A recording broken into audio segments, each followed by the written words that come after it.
Thank you, Chris. As folks are coming in, let me just take a point of personal privilege, if I can, please. And that is just from the staff at the IANC, a special welcome to all of you. But thank you to our committee who has worked so diligently to this event. Thank you for your attendance, your support, our company folks, our company partners, industry friends. Thank you so much. I can attest to you that success has really been exampled by the full house that we've had today and will continue to have tomorrow. So again, thank you so much for all of your participation in being here. If you will, this is a very, very important topic, especially as we look into this session of the North Carolina General Assembly. And if you will, let me just again take some personal privilege in trying to kind of set the stage about this particular issue of auto rate modernization. It is a very hot topic. It is a very hot topic within what I would describe the family of IIANC. And I'll use our commissioner's constant message that he gives in a lot of speaking venues, and that is we can be family and still disagree because family members do disagree. Many of you received a letter from our company friends, our company partners from GMAC, stating their opposition to IANC support of a auto rate modernization bill. Let me say this. GMAC is a wonderful, wonderful supporter of our association. Rick, Art, Mark, Richie, the others, I can't say enough good things about how they support our organization, how they support our young agents. And we'll remain friends whether or not whatever happens to this bill. But I think, honestly, there are some things from IANC's point of view that I need to make you aware of before we actually get into the talks of auto rate modernization. First of all, and Stuart's going to talk a little bit more about the bill at the conclusion of our dialogue here, but the bill that will be introduced in the North Carolina General Assembly, first of all, is not a state farm bill. And IANC has never been supportive of a state farm specific bill. 2 years ago, we were supportive of a bill that basically does what we're trying to do in this bill, in this session of the legislature, and that is incremental change of what we think is a very archaic system of rate making, especially when you compare it to the 49 other states within the nation. Second of all, the bill does not abolish the rate bureau. The bill does not abolish the facility. The bill does not take away powers of the insurance commissioner. The bill does not prohibit a company to file within the rate bureau. A company can still file within the rate bureau. So please know, as we have these discussions ongoing, and it's a very sincere debate on both sides, and so again, I'm very aware of their support and how they their point of view is on the bill. Basically, I call them the big three, but it's the GMAC, it's Nationwide, and it's Farm Bureau on one side of the bill in opposition to it, and then it's IANC and a lot of other companies that you actually do business with here in the state of North Carolina. So we'll talk about that a little bit more, but I did want to talk about that since some communication had already been extended to some of you that are attending this meeting. I'll say this in a lighthearted way. Art Lyon and I are very good friends, and we had a discussion about this prior to my coming up. And I said, Art, I can say this, I'm the old Baptist, you know, and I said, I really appreciate GMAC sending out those letters because it really created a lot of excitement for this convention. It's kind of like a Baptist preacher, you know, once the membership finds out you're about to fire the preacher, everybody turns up at the church. Well, that's kind of the way this thing has been. So GMAC, I say thank you for that as well. So anyway, we've got to have a little fun with the seriousness of the matter. So without further ado, I want to welcome several, I think, experts to our panel discussion today as it relates to auto modernization. We'll talk a little bit about property, but auto rate modernization, I think, is the first step towards maybe making some I think, inroads into the property issue. First of all, I want to introduce Miss Lori Cates. And so, Lori, if you'll make your way to the stage. Lori is the regional president, for the Southeast region for Travelers. I think she started in April of 2012, I believe. Preceding this role, she was regional vice president for Travelers, personal insurance Midwest region. Before joining Travelers, Lori also worked on the dark side with Nationwide, where she led the Great Lakes sales team for 6 years. She's also spent time with Kemper, and during that time with Kemper, she was in North Carolina, Ohio, and other countrywide assignments. And she's also a graduate of Wheaton College as well. So would you make welcome a really good friend of INC's, Lori Cates. Our second panelist, Mr. Robert Herlong, Bob Herlong. Bob is a consultant with the Southern Strategy Group there in South Carolina. Prior to joining the Southern Strategy Group, Bob was the Vice President and Regional Manager for the Southeast region for the Property and Casualty Insurers Association of America, commonly known as PCI, representing over 1,000 property and casualty insurance companies. His position with PCI, Bob oversaw association involvement in response to insurance-related legislation like we're talking about here in North Carolina, but not only in North Carolina, Georgia, South Carolina, Virginia, and Tennessee. Bob is also an attorney, was a graduate of the University of South Carolina School of Law there in Columbia. Welcome to Bob Herlong, please. And our last panelist is no stranger to any of you, I don't think, but he's one of our members, Tim Ward.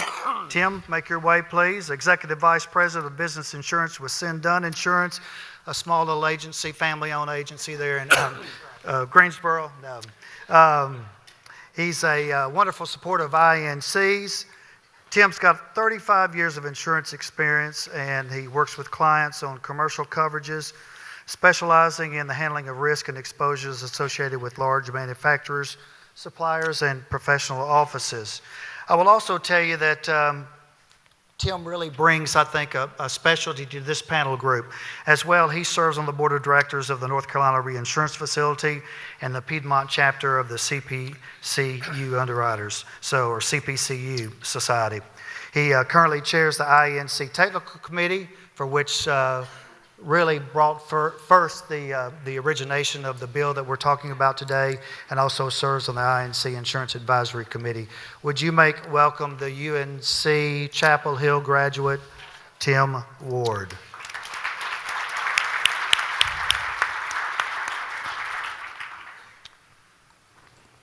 Well, let's get started, and I hope our volume's okay here. We do have a lively discussion. There will be a time, panelists, for some questions, and so I know you have your forms in front of you there at each table. Also, I've asked at the conclusion for our own Stuart Powell to give you just a very quick synopsis of the bill that will be introduced in this session of the legislature before, I think originally will be on the state Senate side of the chamber. So, panelists, thank you again. This is not a new issue to North Carolina. In fact, I talked about it. I talked about our involvement a couple of years ago in the last session. There were two bills actually that were brought up. There was a state farm bill that really looked at more of a quicker approach to some of the things that we're talking about today. That was not something that we were a party of. There was another bill that we were a party of that calls for some things that we're talking about today, and that is incremental change to what we think is an archaic system. I heard another good friend of our association, the commissioner yesterday in the legislative committee, tell the legislative committee that the system is not broken. I would tend to disagree with that statement. So, Bob, I'm going to ask you first. You've got experience in South Carolina, and you know very well what the situation is here in our state. Is the system broken? Well, first let me say how much I appreciate this invitation and opportunity to participate. I love talking to agents. Didn't always get to do that during my career. When I was in management, they would say, don't get too close to our agents. And I would say, well, why? Because they have all the political power. And they would tell me, well, that's exactly it, because we don't always agree on everything. But it is nice to be with you. I heard the commissioner describe the beach plan situation as a ticking time bomb, and I would more describe that and the current car insurance system here in North Carolina as a armed nuclear warhead. If you can envision with me this great big rocket in a silo with the steam coming out, headed right towards the Capitol in Raleigh. So I think the beach plan, the reinsurance facility, the rating law, the entire regulatory system in North Carolina is completely broken. Lori, is the system broken? Wow, that was a tough one to follow. Let me first say thank you, Kelly, for asking travelers and me personally to represent the company here today. I have moved to North Carolina, as Kelly said, 9 months ago. And prior to that, I've worked in a number of other states, primarily in personal insurance. So when I arrived in North Carolina back in April, my accountabilities are personal insurance and business insurance. And was brought up to speed very quickly by Ron Stevens and George Markosha. Some of you in the room probably know him, and Mr. Milletti as well, as far as the uniqueness of the North Carolina system. And I think it's only human nature to try to relate your current situation to something that you've experienced in the past, or something that's relatable to you. So as I was listening to George and Ron, and even though I worked in North Carolina market 20 years ago, I'm having a hard time grasping why are we so different than the other 49 states. And my experience was across probably about a dozen states in the Midwest as well as the Mid-Atlantic, the systems that work the best, the states that have the rating plans that I believe are most mutually beneficial to the consumer, the agent, as well as the carrier, have some common characteristics. First and foremost, they're very transparent. The consumer knows what they're being charged, they know who's being subsidized, and it's very evident and clear to them. The second thing is for companies that they are able to utilize the rating systems that they have in other states, so they have some flexibility to replicate and have that speed to market to use very similar systems from one state to the next. And then lastly, and this is where I really am challenged, is actuarially sound. In most states, you're able to use a multivariate type rating, where you take into consideration a lot of different variables to create your pricing structure. Most states accept that. Now, some have modified versions of that, but most states accept something like that, where you have the data either in-house or from industry data to actuarially justify why you're charging what you're charging for a certain household composition. When I look at North Carolina, and I will start with transparency, we surcharge consumers, they don't know it. Fairness, is it fair that some groups of folks are subsidizing other folks? I don't necessarily think that's fair or actuarially sound. So is it broken? I won't be quite as strong as Bob, but I will say there's definitely opportunity to improve, and I always step back and say, how can the 49 other states be so similar, and we have North Carolina that's so unique, and why can't we adopt some of those things that are working so well in the other 49 states? So as we look at proposals, those are the characteristics we look for, that transparency, actuarially sound, and the flexibility from an operational standpoint where we can utilize those pricing structures, the forms, the coverages that we're using in other states to get some economies of scale. Because right now, everything we do today in North Carolina has to be custom built just for North Carolina. And then we build another model for the other 49 states. So it's not a cost-effective system or flexible system for the organization as well. So is it completely broken? No. But the bottom line, I think there's enough commonality where even though there's different ideas and perspectives out there, as the commissioner said, find those commonalities that we all share and incrementally reform the program that we have today. Good. Tim, you've heard Lori, you've heard Bob. as I made your introduction, you're on the board to the facility. I came prepared. Okay. Uh-oh. I want y'all to know that I thought about this before I came today. I wear several different hats in this room today. I have an agent's hat, and I also have an Independent Agents Association hat, and I would have a facility hat with me, but they're so frugal, which is probably a good thing, they don't have a hat. But I want you to know, I'm not speaking for any one of these groups up here today, but I will say that I feel like I'm representing those of you in this room. And I feel that way when I go to a facility board meeting. I feel that way when we have committee meetings at the association. And I think we want to make sure we're doing what's best for our clients, the citizens of North Carolina. The system does absolutely have some challenges to it that certainly need to be addressed. We're trying to find incremental change. I'm very leery of throwing the baby out with the bathwater in this situation. I'm kind of a unique seat for the last 5 years sitting at the facility board meetings and hearing what goes on there, and through the association and dealing with our clients.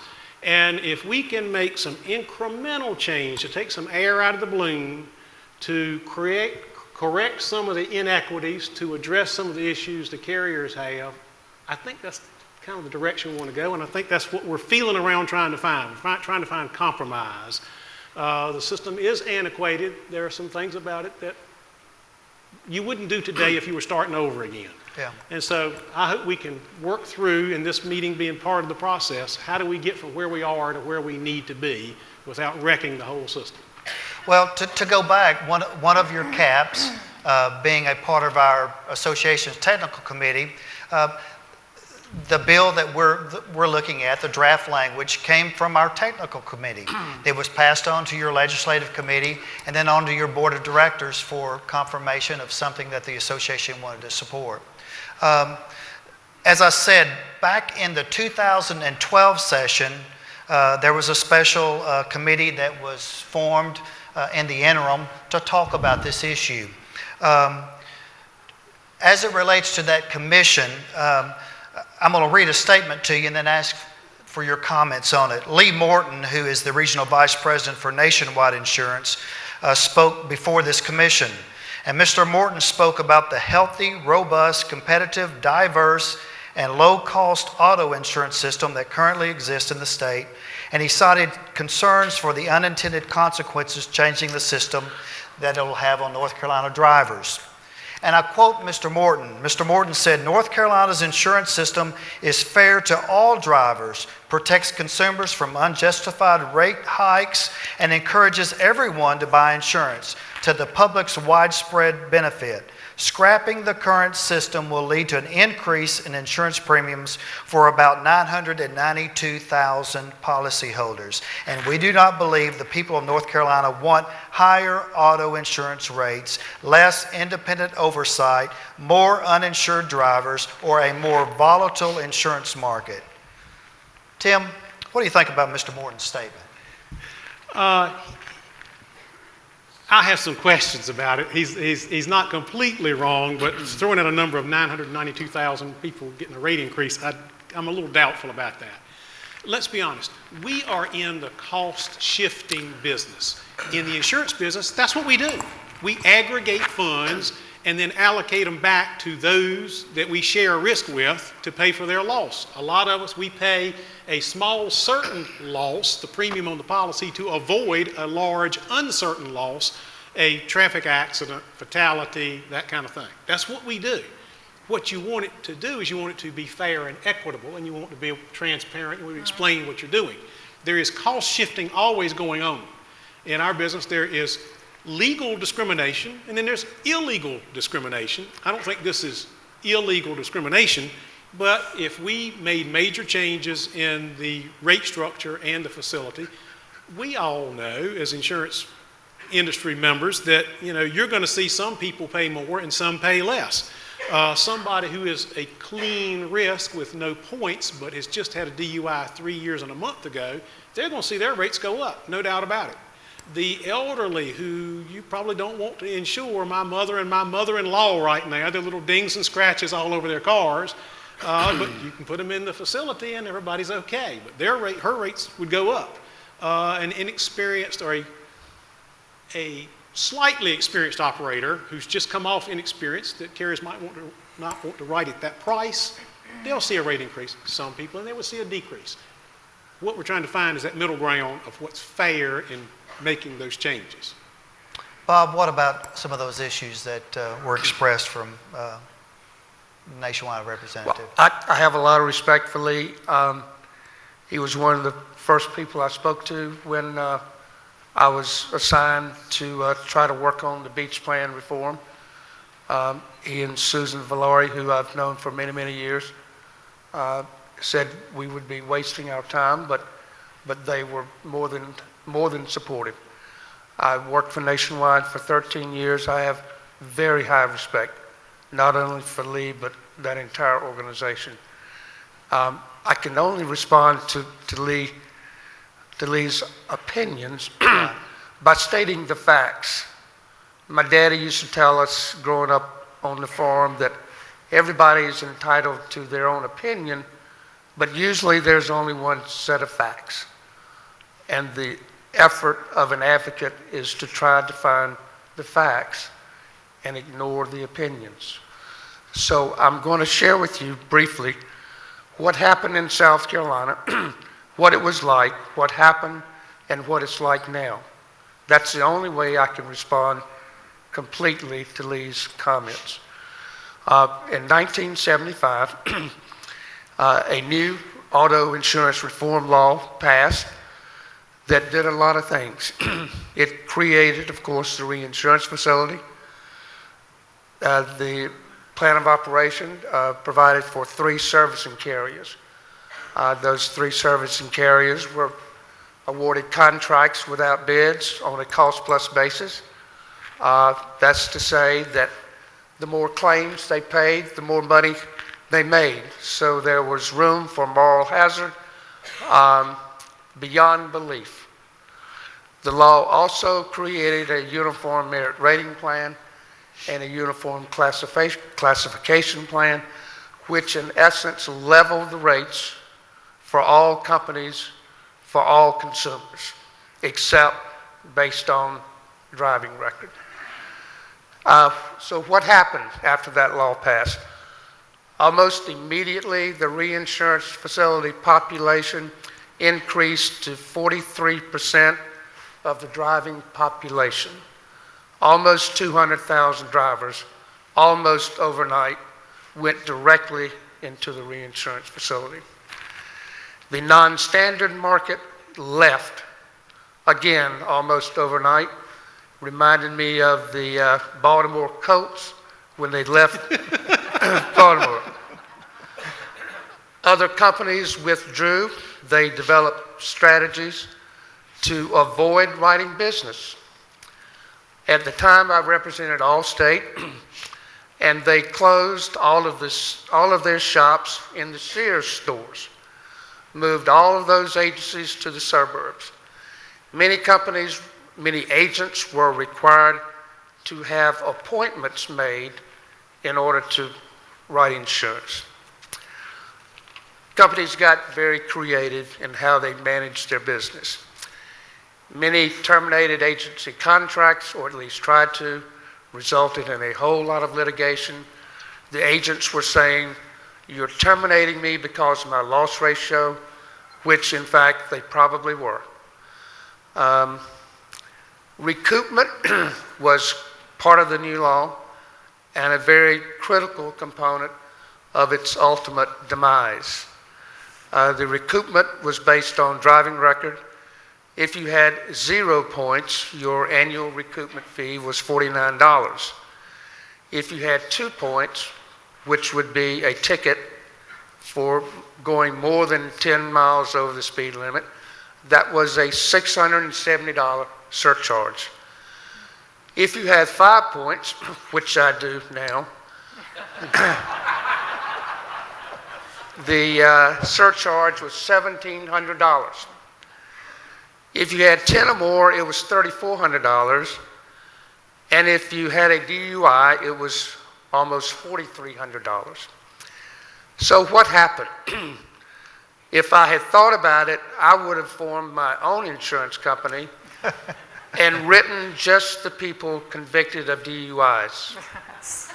So the people with the high recoupments suddenly became the most profitable part of the business.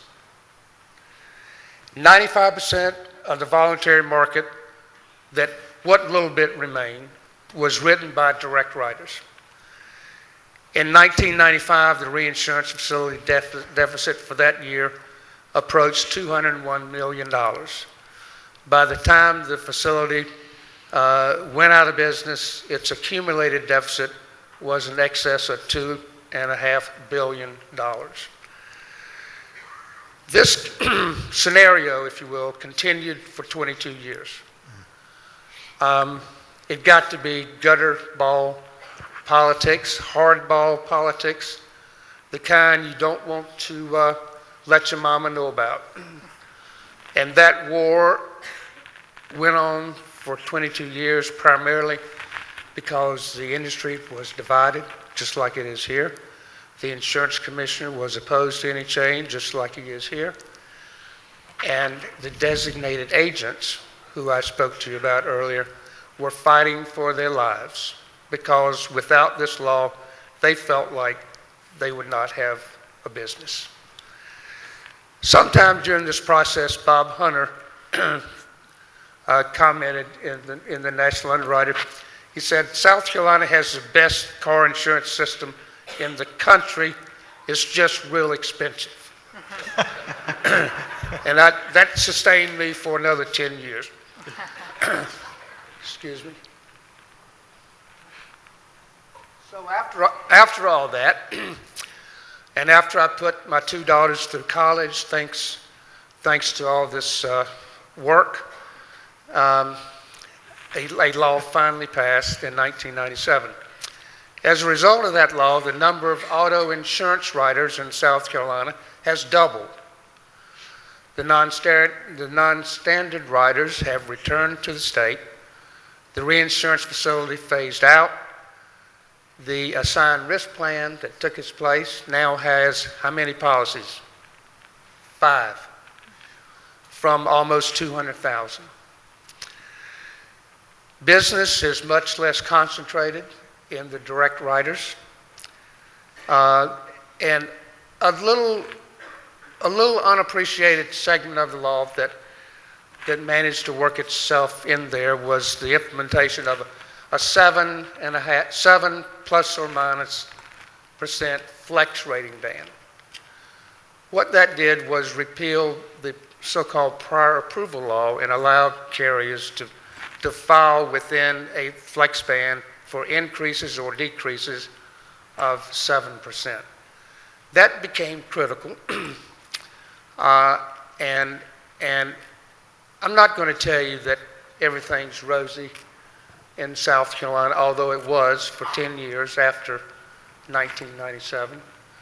These issues have bubbled up again in Columbia, thanks primarily to the trial lawyers who have seen an opportunity to change the law regarding the appointment of the insurance director. They would choose to have that position elected just as it is here.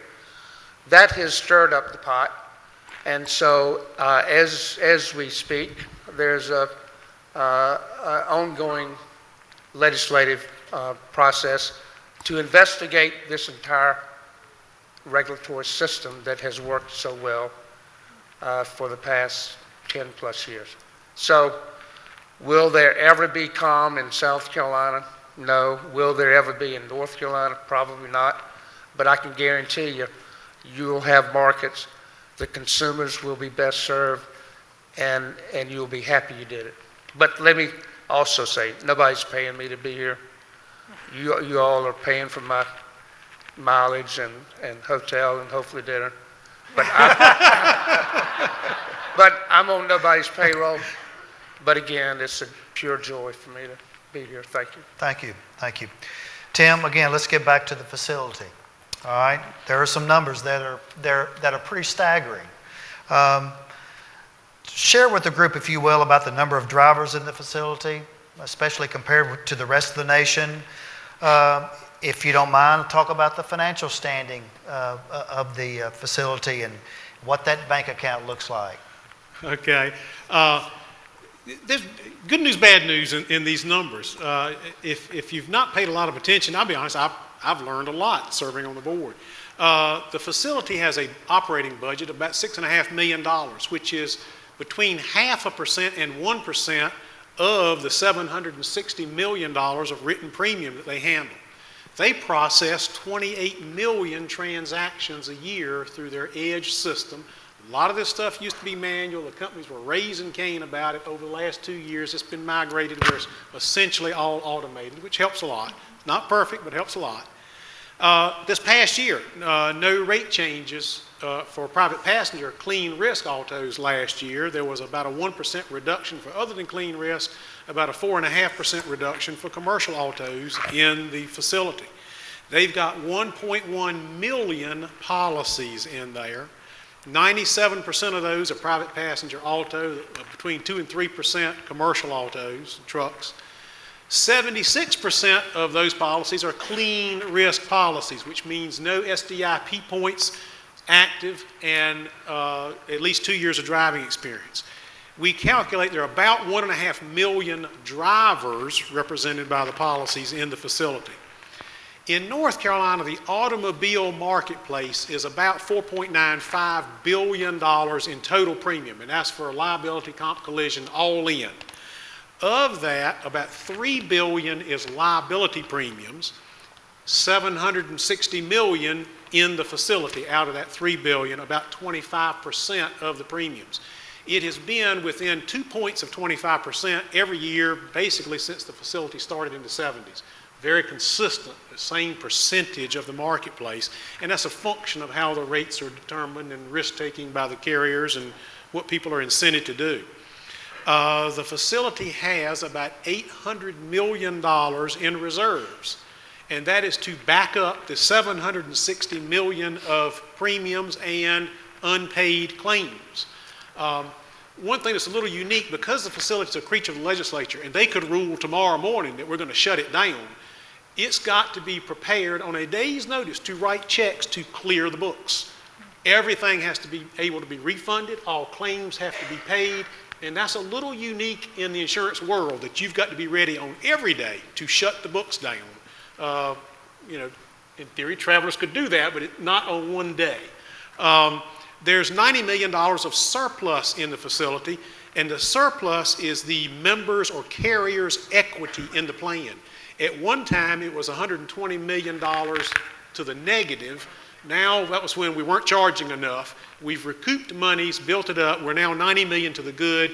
We're trying to bleed that number down some to something in the range of $50 million, and most of the give back on that is on the personal lines side, where we are changing the recoupment figure. This is a pay-as-you-go system. It has to, by law, it has to break even every year now under the current rules, and the recoupment adjustment is really the only lever that the facility has to maneuver with to impact that. So I hope that gives you a picture of what we're talking about in size and numbers of policies and dollars for the reinsurance facility.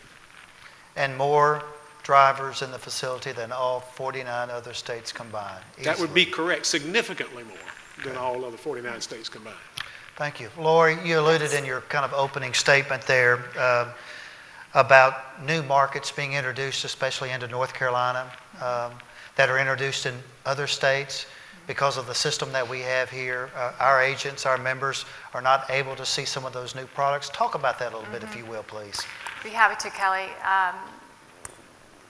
Travelers is very invested in forward thinking as far as services that we need to provide for that value add, products we want to introduce, being aware of the technology that's now out there that we can take advantage of, whether it's for claim settlement or for new products or endorsements that we want to test in the market. And I use the word test because that is exactly how we approach innovation, is if we believe whether it's new technology or a coverage is now needed in the marketplace or there will be a demand for something, we identify the states that we want to pilot that coverage in.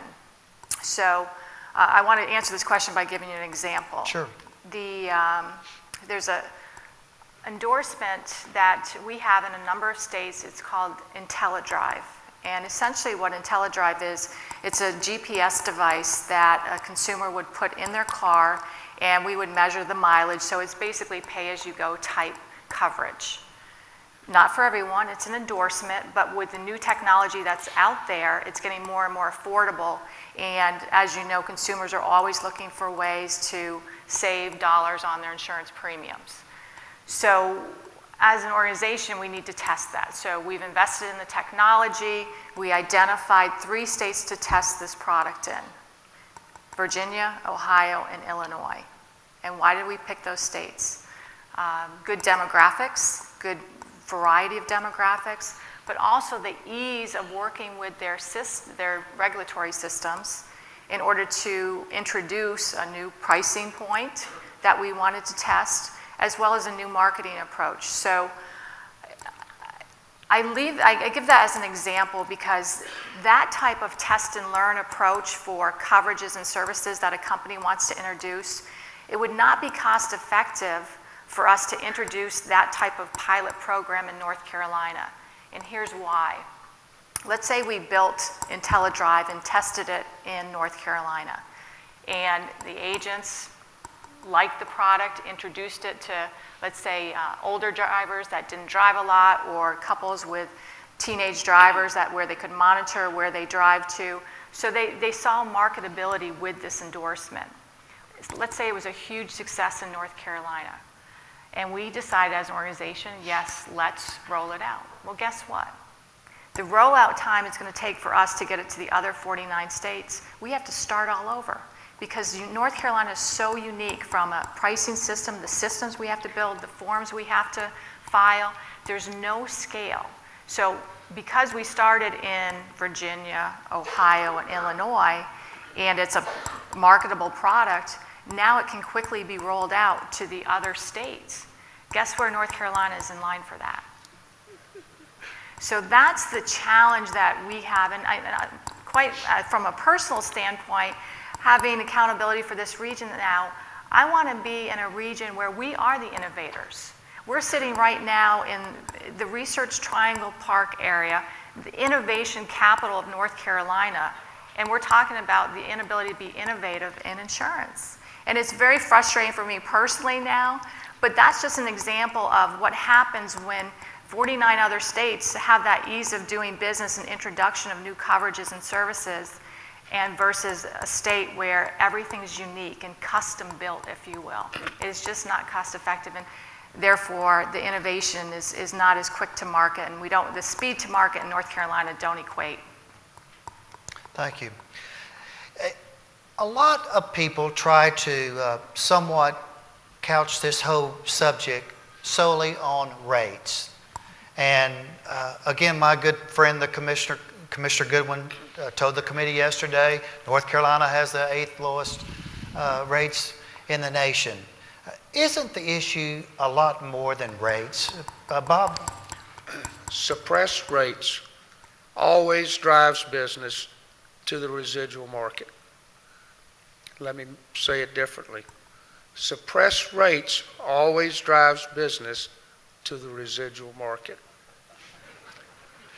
That's what's happened here. That's what's happened in South Carolina.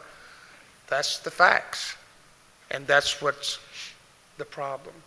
Rates here have always been suppressed, resulting in huge, unfair cross subsidies that the consumers just do not know about. But when they do, and I think you all will make sure they find out, that's when that rocket is going to fire off and hit the Capitol in Raleigh. Tim, a little bit about rates. I mean, The eighth lowest, and we've heard Commissioner Long for years said fifth lowest. That was his party line. We've now gone to eighth, and I looked at the numbers. It doesn't make $10 difference if you're in that band in that range there. So it's not worth arguing about. We do have low rates. We may have artificially low rates depending on how you look at it, or at least some people are getting a reduced rate they may not deserve. It also depends on what you count. Are you counting total premium? Are you just counting liability only? Are you figuring in what the state minimum limits are for the different states, what the requirements are? Do you include the recoupment in that number, or do you not include the recoupment in that number? But I guess my bottom line is it doesn't make a whole lot of difference. We're in a band. We're in a very good shape, rate cost-wise in North Carolina. I think the big issue is how is that allocated? There are other reasons why our rates are low. We hope it's because of law enforcement. It's because of good highways. There are a lot of factors that go into it besides just automobile insurance rates. And Lori, I'll go back to your comments about travelers, especially doing business in North Carolina. I mean, if we were to adopt reform in this state, how does that reduce administrative costs, expenses of filings, as experienced under the current system? Yeah, it would be tremendous. And for exactly that reason I just shared with you as far as speed to market and innovation and being able to be first to market for travelers on new products, coverages, et cetera. So for us, it's more than just a pricing play.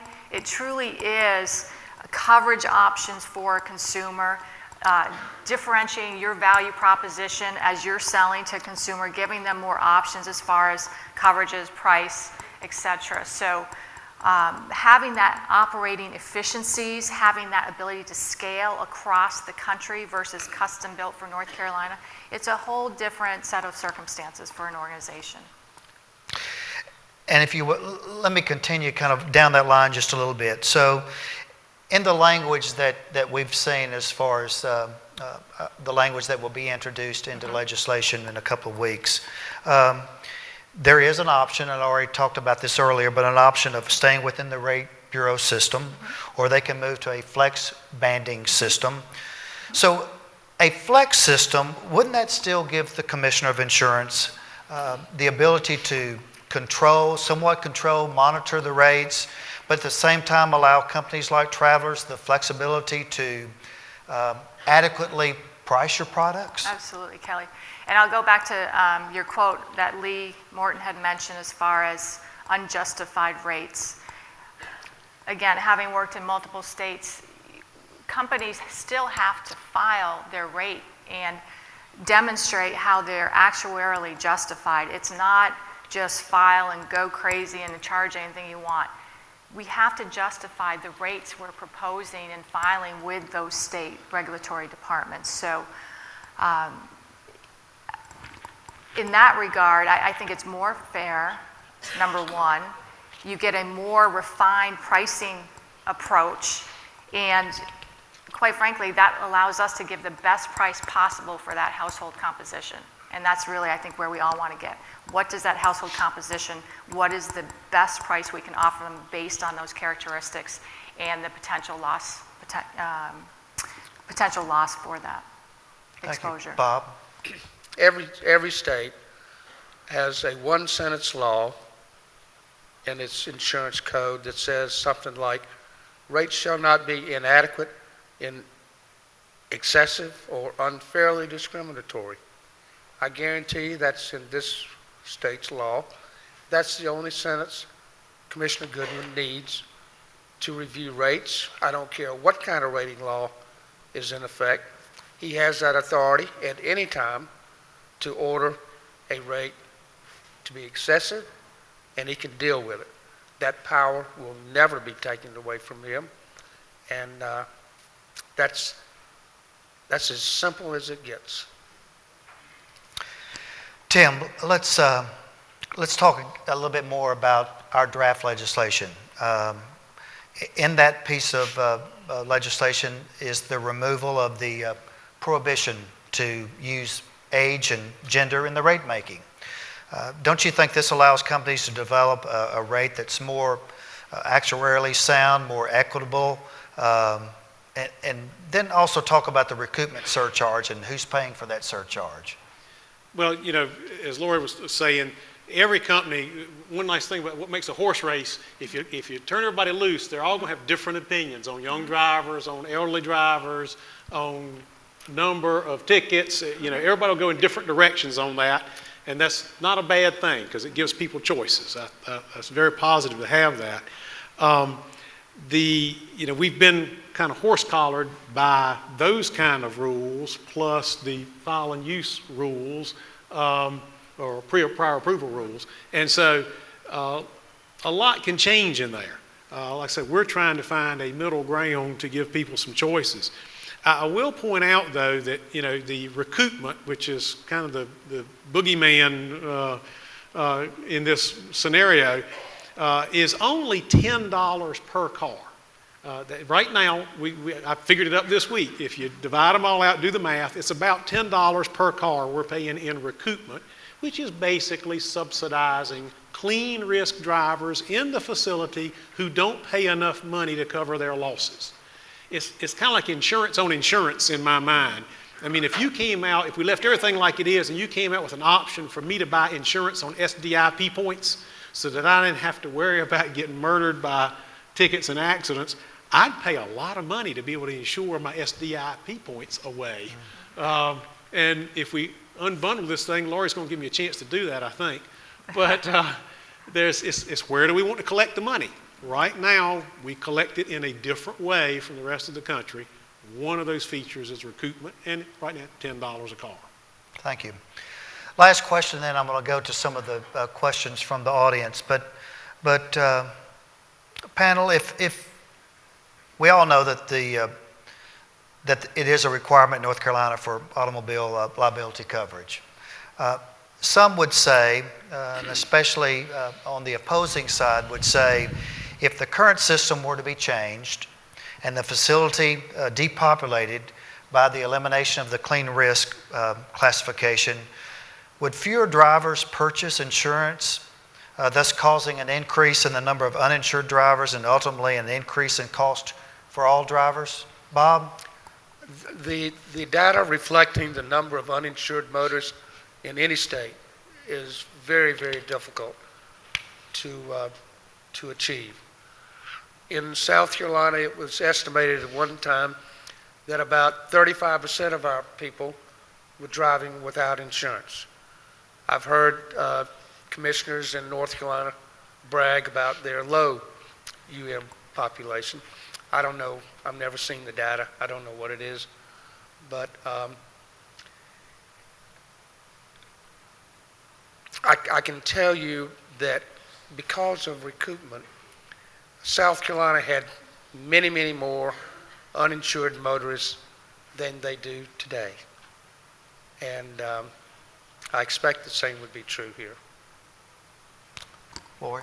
Yeah, the data that I do have, and I'll reference, is the Insurance Research Council. And when they looked at North Carolina and then the neighboring states of Virginia and South Carolina, they put North Carolina at roughly 13.5% uninsured motorists, and then Virginia and South Carolina a little over 10%. So North Carolina today actually has higher uninsured motorists. So going forward, I don't know how that would develop, but those are the current stats per the insurance research. Tim, your response? Part of it, we were talking a little earlier on workers' comp about enforcement. And I think that's certainly true here. Some of you remember when we had DMV officers in Carolina blue police cars riding around armed with screwdrivers, taking license plates off of cars. And they decided somewhere along the way to stop doing that. But now that every police car in the state has a laptop computer mounted right here, and all they got to do is this to check a license to see if you've got insurance, if we made that a priority, and that probably would need to be part of the equation, is how do you keep things in balance? If we're going to change the balance, you've got to do something somewhere else. To me, that should be part of it. We've got to enforce the law to keep from having our uninsured driver population shoot up. Thank you. I'm going to try to get to as many of these questions as I possibly can. So anyone, of course, on the panel can speak up, but we talked about this a little bit a while ago. This person actually says that North Carolina has the 7th lowest automobile liability rates in the U.S. How will this legislation help independent insurance agents and consumers? Anybody want to tackle that one? 7th lowest, that must have been Bob Mack that submitted that could one. have been. I think I saw him in the back of the room. Well, no, go ahead. Well, I got an axe to grind on this one, I will say. This is the Independent Insurance Agents of North Carolina. Don't forget it. And I have some real suspicions when you look at who's backing bills and what's going on here, that the independent agents would be put at a disadvantage, or our carriers would, if we just wholesale throw this thing up in the air. And part of what we're trying to do is find a compromise that allows us to, again, make incremental change, to look after our policyholders, so that somebody with a $100 million ad budget can't come in and just grab market share. And that is a big concern I have about making a change in this area. Bob? Well, maybe the situation in North Carolina is not like it was in South Carolina, but I'd be surprised. I would expect the majority of the business is written by direct writers. Is that not true? It is. And so how many more millions of dollars is Allstate or State Farm wanting to invest to gain another 3% market share? I don't see that as a viable problem. I see what happened in South Carolina when the number of companies doubled when the law changed in 1997. Lori, any comment to that? The only thing I just want to emphasize, the word that Tim used, incremental. No one's talking about overnight completely disrupting the system, because that would not be good for the consumers or the agents, quite frankly. So incremental change, and then I think we can all benefit. Get those areas where we can agree, yes, this makes sense, common sense. We should be doing this, and go forward. Okay. Next question. What is the loss ratio of the NC reinsurance facility? It is a break-even proposition, because if we lose money, we immediately recoup it on the following year, as soon as we can analyze that we're losing money. And if we make money, we push it back out the door by tweaking the numbers. So it is pure break-even on that business in the facility. I will also point out that business doesn't make a profit. So you can argue if that business were transferred over to other companies, clearly there should be some profit margin in there. We would hope. All right, here's another question. The agents do not place policies in the state pool. Why don't the companies voluntarily write coverage now instead of putting it into the pool if they want it done away with and the numbers lowered? It's a very easy underwriting decision when you're in many ways faced with the luxury of this environment from an underwriting standpoint. You simply put all of the new business in the facility. And you, as I described, you try to keep the best of the pointed risk. I'm not sure that gets to the question, but companies, they're smart. They know how to make a profit. They know how to avoid unprofitable business, and there's not very much you can do about that. One of the issues is we approve an expense allowance for processing the business and handling the claims of all the business in the facility, which it has to be done. I mean, the facility doesn't do it, the carriers do it. And there are some carriers who have figured the angles that they make money on the expense allowance. So if you're guaranteed not to lose money on the business you put in the facility, and you figured out how to make money on the expense allowance, that's a pretty sweet deal if you can get a point or two out of there guaranteed return every year with no risk. Okay, the next question, and I don't mind doing this, and if they want to, but someone in the audience said, can we have someone from GMAC make a statement? And I don't know Art, if somebody wants to do that very quickly. I know that Rick?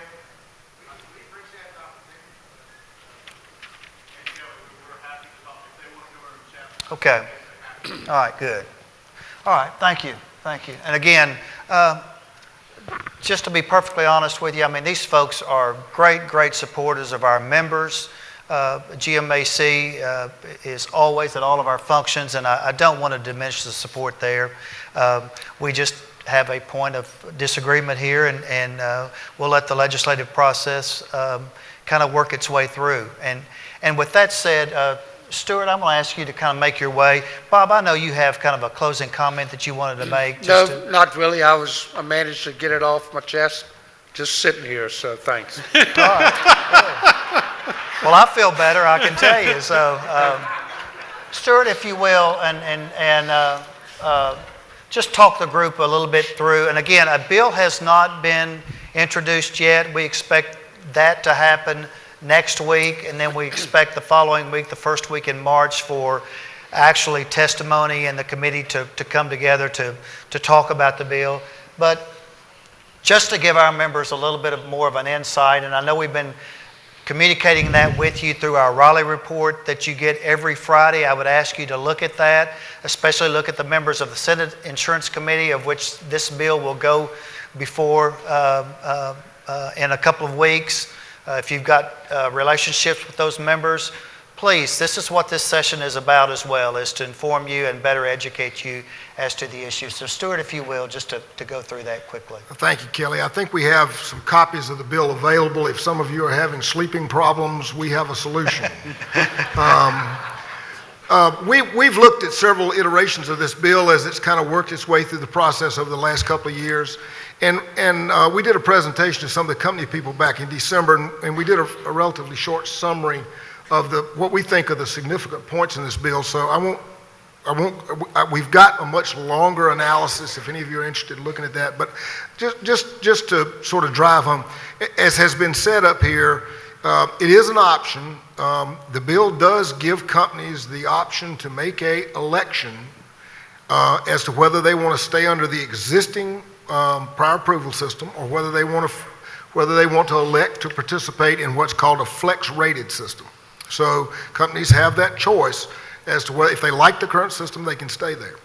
The sort of heart of this bill is the flex rating bill. Bob mentioned flex rating, and basically, I mean, when we started looking at this bill a couple of years ago, I mean, we realized it's taken us almost 40 years to get into this situation. For as long as I've been in the, I got into business in '73, and the assigned risk plan was just going out.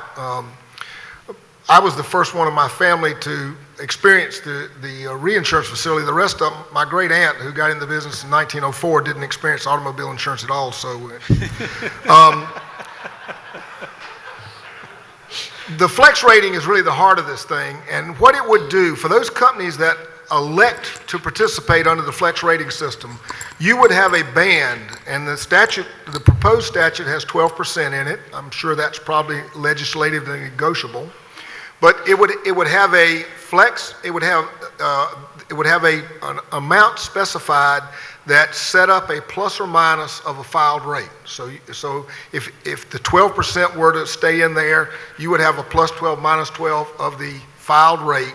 And the companies could file in use within that 12%, as long as their rate changes in a given annual period did not exceed that 12%. They can have 2 6s, they can have 3 4s, they can have anything they want, as long as the aggregate rate change in any annual period did not exceed that flex trigger or threshold.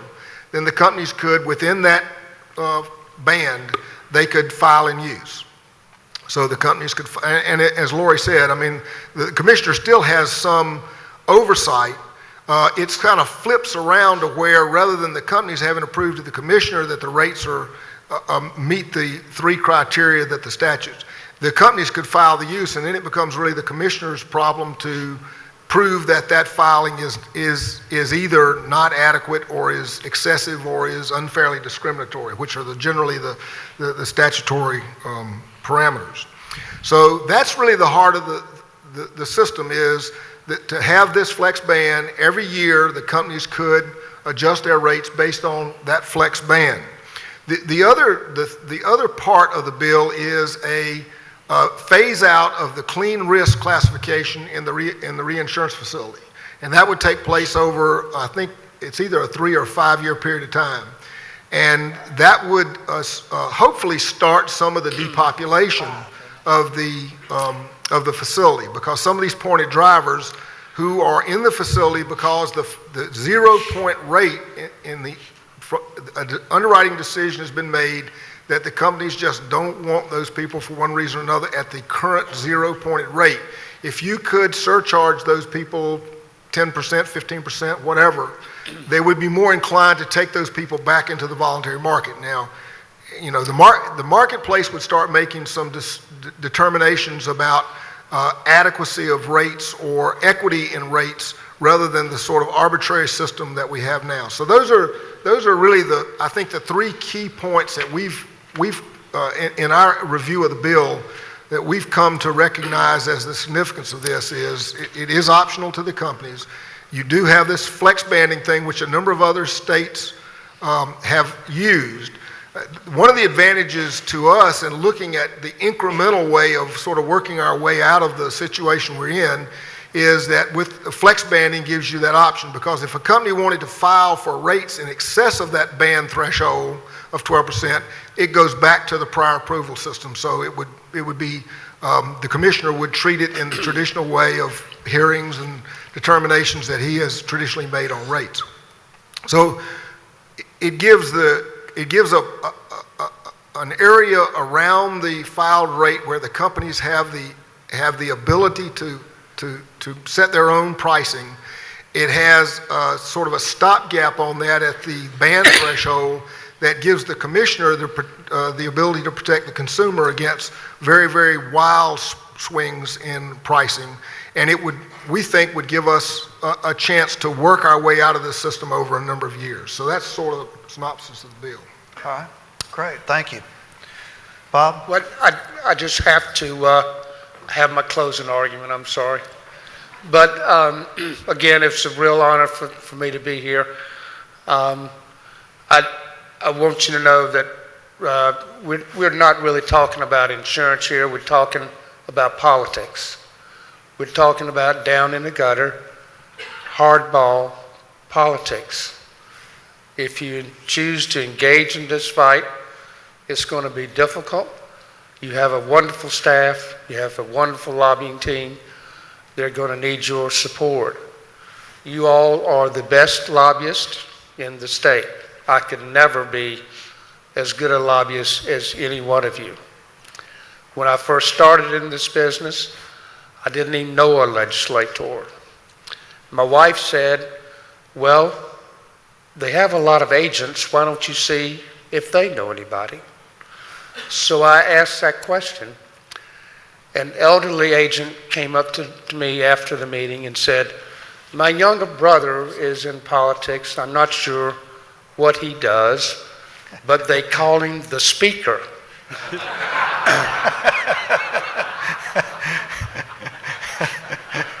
And even I knew who the speaker was, but he wouldn't give me an appointment. But I had breakfast with him every Thursday morning for the next 10 years, thanks to his older brother. So you are vested with tremendous opportunity. And so I encourage you to not give it up. It took us 22 years in South Carolina. You can do it because you now have the facts. You can do it much quicker. So thanks. Bob, with that, I'll buy your dinner. Cool. All right. I'll leave the last question with you, and if any of the panelists want to answer this, this will be the closer, okay? It says auto rates undoubtedly are going up, property rates are going up. How many salaries in this room are up? I'll leave it at that. It's a good question to ask.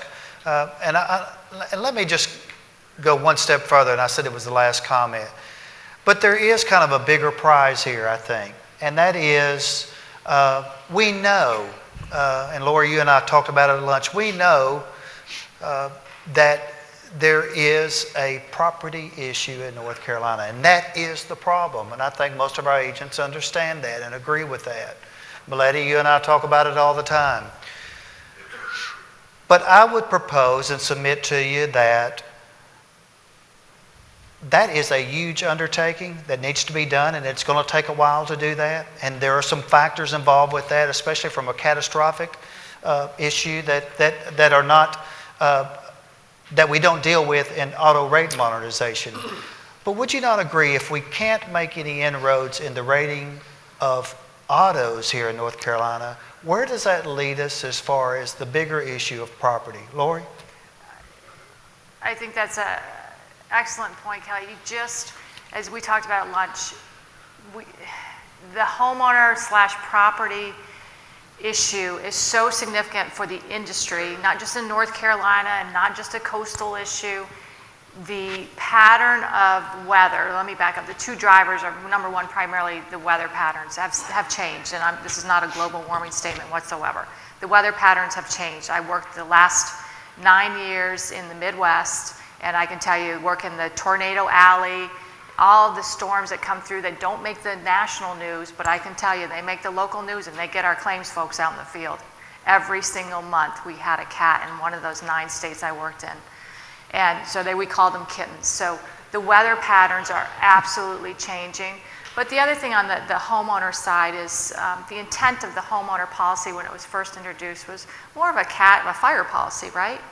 Well, guess what? We kind of did it to ourselves. We've added in all these coverages, and guess what? We got all these claims for iPads, et cetera, and it just was not the intent of the policy. So there's a lot of issues surrounding it, the catastrophic exposure being the first and foremost, but there's some other underlying issues. And unfortunately, the solutions to the property piece are much more challenging than what we've talked about here today. And to keep it in perspective, I think is where you're going, Kelly. We've got to be able to come to some agreement on auto rate modernization if we're even going to think about tackling the homeowner market. Thank you, Bob. Well, I don't know. I would kind of encourage you to at least begin discussing the problems as a whole, even including workers' comp. I mean, why not? All of them are screwed up. Seriously. And this coastal thing is a tremendous problem.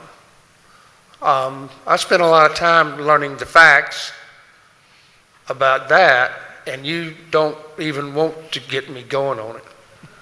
But there's a story to be told there as well. And it has been told, and I thought and hope that as a result of the law that passed in 2009, that a lot of progress has been made. I come back here today and find out that has not been the case. So what are you going to do? And I'll leave the last comment, of course, to one of my members. Tim, close us out. Well, thank y'all for letting me represent you both here today and in other functions that I get involved in. I want to make sure everybody here knows that our association staff, our board of directors, and our committee members have put a lot of time and effort into these issues. This meeting here today, took a lot of work, and I hope that while we don't all agree on all of these issues, I think we can agree that we need to be talking about change, and the train is probably leaving the station. And to Bob's point, we need to be lobbying. We need to be making some phone calls, making sure that those legislators that we have contact with know that we are informed about this issue, that we can help inform them and help them understand the implications of what they're getting ready to vote on. This is a very important time in the history of our industry in North Carolina. Thank you. With that, audience, would you give them a round of applause?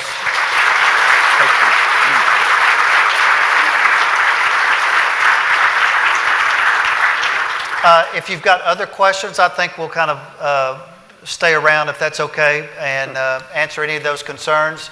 I would like to also make a pitch for our young agents that they're selling raffles. Excuse me.